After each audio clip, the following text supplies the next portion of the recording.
Everyone remembers TTO, the loyal sidekick who rode beside the lone ranger, but how much do you really know about the man behind him? Jay Silverheels became a household name in the 1950s as the first Native American actor to find real mainstream success. But his life off camera was far from that of the hero the world adored. Now, 70 years later, his family is breaking their silence and confessing the dark truth that Hollywood never wanted you to hear. So what did his children reveal? And why are they only speaking up now?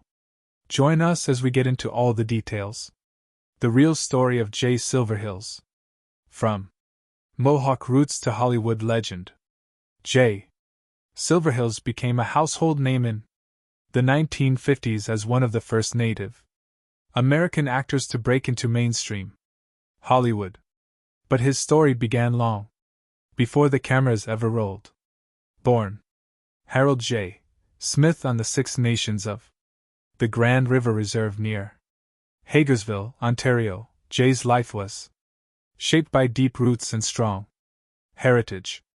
He was the grandson of Mohawk Chief A.G. Smith and Mary Wedge and one of 11 children born to Captain Alexander George Edwin Smith and Mabel Phoebe Dockstader. His father carried Kaunga blood while his mother came from Mohawk and Seneca lines, a mix of courage and pride that ran through every generation of their family. His father was a decorated soldier wounded while fighting in some of World War I's bloodiest battles, some in Ypres. Jay was just 4 years old at the time, watching his father return home, not just as a hero, but as a man who had stared death in the face and survived. Later, his father went on to train Polish-American recruits for the Blue Army in France, stationed at Niagara-on-the-Lake, Ontario. That kind of strength and discipline left its mark on young Jay. Before Hollywood ever came calling, Jay Silverheels was already making a name for himself, not on screen, but on the field. He was a natural-born athlete, fierce and focused, and lacrosse became his first stage. In 1931, when the owners of NHL teams in Toronto and Montreal decided to introduce indoor lacrosse or box lacrosse to keep their arenas alive during summer, Jay jumped right in. Playing under the name Harry Smith, he became one of the first players chosen to represent the Toronto Tecumseh. And he didn't stop there. Alongside his brothers and cousin Russell, who everyone called Beef Sid, nicknamed Porky, and George, better known as Chubby, he hit the road. The Silverheels boys played all across North America in the North American Amateur Lacrosse Association with stints in Buffalo, Rochester, Atlantic City, and Akron throughout the 1930s. For a time, Jay even called Buffalo, New York, home. But his hunger for challenge never faded. He wasn't just an athlete. He was a fighter in every sense. In 1938, he stepped into the boxing ring at Madison Square Garden, where he competed in the Golden Gloves tournament and placed second in the middleweight class.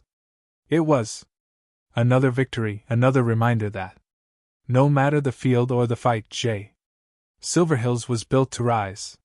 Years later, his athletic spirit and commanding presence would carry him all the way to Hollywood, where he transformed into Tonto, a character that made him an icon. But behind the fame, his journey remained rooted in the same values he grew up with: discipline, heritage, and strength. In 1997, long after his passing, Jay Silverheels was honored with induction into the Canadian Lacrosse Hall of Fame, a fitting tribute to the man who had been more than just a screen legend. He was a trailblazer, an athlete, and a proud representative of his people. The rise of Jay Silverheels. How a lacrosse player became Hollywood's legendary Tonto. Jay Silverheels went from an athlete on the lacrosse field to one of Hollywood's most recognizable Native American faces. His journey wasn't planned, and it certainly wasn't easy, but it was unforgettable. It all started in 1937 when Jay, then still known as Harold J. Smith, was playing box lacrosse in Los Angeles. During one of his games, his athleticism caught the attention of actor Joey Brown, who was so impressed that he urged Jay to take a chance and do a screen test. That one suggestion changed everything. That same year, Jay found himself stepping into a completely different world, the movies. He began as an extra and a stuntman, working under names like Harold Smith and Harry Smith. The pay was modest, the hours long, but he was learning, watching, and adapting. And somewhere along the way, the athlete known for his speed and grace on the field adopted a new name, Jay Silvers, the nickname he had earned during his lacrosse days. It stuck, and soon it would become legendary. By the 1940s, Silverheels was slowly carving out a place for himself in Hollywood. He started landing roles in bigger films, first in I Am an American in 1944 and then in major productions alongside some of the biggest names of the era. He appeared in Captain from Castile with Tyrone Power in 1947, Key Largo with Humphrey Bogart in 1948, and Lust for Gold with Glenn Ford in 1949. By 1950, he starred alongside James Stewart in Broken Arrow, a film that would help shape his reputation as one of the few Native American actors who could bring real dignity and depth to indigenous characters. The momentum did not stop there. He went on to appear in War Arrow with Marino O'Hara and Jeff Chandler in 1953, The Black Dakotas in 1954, Drums Across the River that same year, and Walk the Proud Land with Audie Murphy and in Braftoft in 1956. He even worked with comedy legend Bob Hope in Alias Jesse James in 1959 and later with Johnny Crawford in Indian Paint in 1964. His face became familiar, his presence steady. But his biggest break came when he landed the role that would define his legacy: Tonto, the faithful partner to the Lone Ranger. From 1949 to 1957, the Lone Ranger series made Jay Silvers a household name. He reprised the role in two film adaptations, The Lone Ranger in 1956 and The Lone Ranger and the Lost City of Gold in 1958, solidifying his place in pop culture forever. But fame came with its own struggles. After the series ended, Jay found himself TYP cast in native roles such as warriors, chiefs, and scouts. The same stereotypes Hollywood could not seem to move past. Still, he kept working. In 1960, he appeared as a Native American firefighter in Rescue 8. And in 1966, he took on a guest role in The Rounders, a short-lived comedy western. He also turned his experiences into art. Jay began writing poetry inspired by his upbringing on the Six Nations Reserve, and even recited his work on television. He was not just an actor.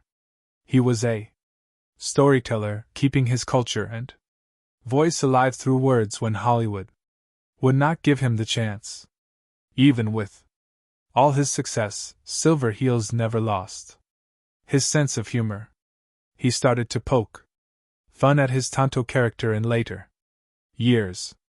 In 1969, he appeared on The Tonight Show starring Johnny Carson, performing a comedy sketch as Tonto, this time with a twist. He joked, "My Name is Tonto. I hail from Toronto and I speak Esperanto. A rare moment of levity. From a man who had spent decades carrying the weight of Hollywood's expectations. He even took the joke further, appearing in commercials that parodied his old role, one for Chevrolet in 1970 and another for Gino's Pizza Rolls alongside Clayton Moore, his old co-star who played the Lone Ranger.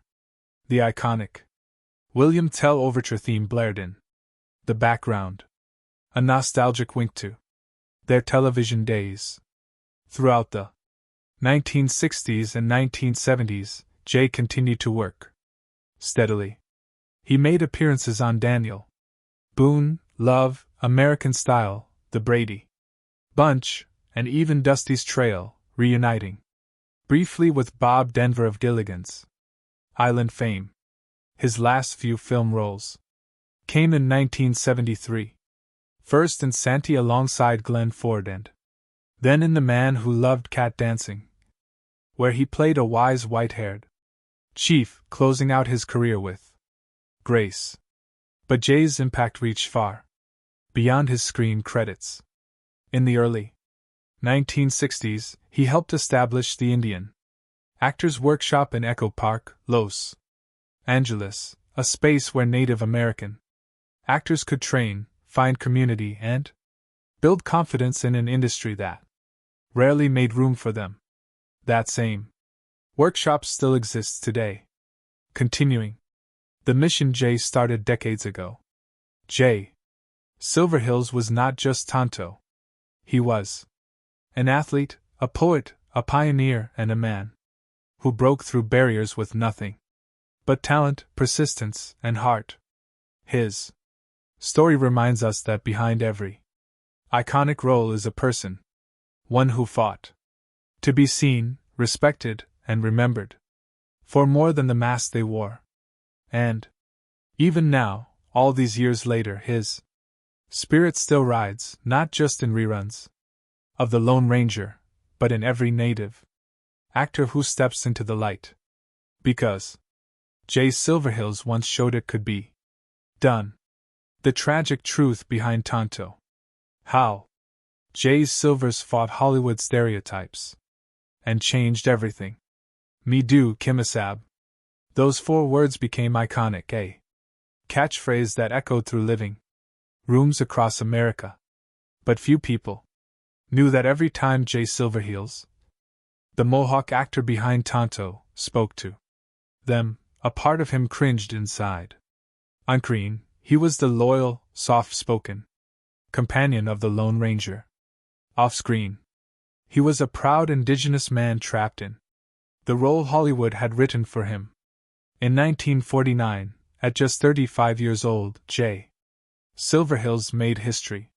He became the first indigenous actor to play a Native American character on television, and in doing so became the symbolic Indian to an entire generation. His face was stoic, his words few, and his presence commanding, the perfect image of what 1950s Hollywood wanted its native characters to be. But behind that calm expression was a man who understood the cost of that image. Before the Lone Ranger, Silverheels had spent years as an extra in westerns. The nameless Indian warrior riding in the background, or the silent figure staring into the distance. Slowly those roles grew into speaking parts. And then came the offer that would change everything. Tonto, the faithful sidekick in the first Western series ever made for television. It was steady work, a big break, and for a newly married man, it felt like a blessing. Silverheels convinced himself it was worth it. That one role could open doors to something better. But Hollywood had other plans. When The Lone Ranger ended after 5 years, Jay found himself boxed into a single image. The stoic, one-dimensional Indian brave. Casting directors could not see past it. No matter how talented he was, no matter how versatile, he was always Tonto. It was a label he could not shake, a mask he could not remove. And it was not just him.